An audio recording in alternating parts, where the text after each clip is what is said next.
முடிஞ்ச அளவுக்கு 2T mind wise நம்ம சேனலோட பேரை கடல்கரை ஃபுல்லா எழுதுங்க ப்ரோ. அட டாஸ்க் நல்லா இருக்கு, ஒரு லைக்கை மட்டும் கொடுங்க, வாங்க செஞ்சிருவோம். கடற்கரையில எழுதுறதுக்காக நமக்காண்டி இந்த மாதிரி கம்ப போட்டு வச்சிருக்காங்க போல, எடுத்துட்டு போய் எழுதிருவோம் சீக்கிரமா.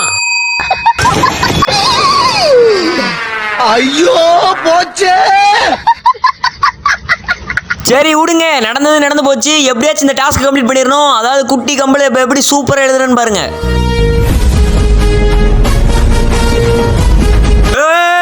அண்ணா போச்சு, வாயில மண்ணள்ளி போட்டு போயிட்டு கடல். அட முழுசா அழிக்கல, எப்படியோ கண்டினியூ பண்ணி மறுபடியும் எழுதிருவோம். இங்க படுத்துற நிமிஷம்னால தாங்க முடியலையே. அட கடலே எழுதி வச்சுக்கோ, முடிஞ்சா தில் இருந்தா இப்ப என் சேனல் பேரை தொட்டு பாரு. அட நீங்க எல்லாருமே லைக் அண்ட் சப்ஸ்கிரைப் பண்ணிருங்க மக்களே. இப்ப பாத்தீங்கன்னா கடல் அலையால கூட நம்ம சேனலோட பேரை அழிக்க முடியாதுங்க.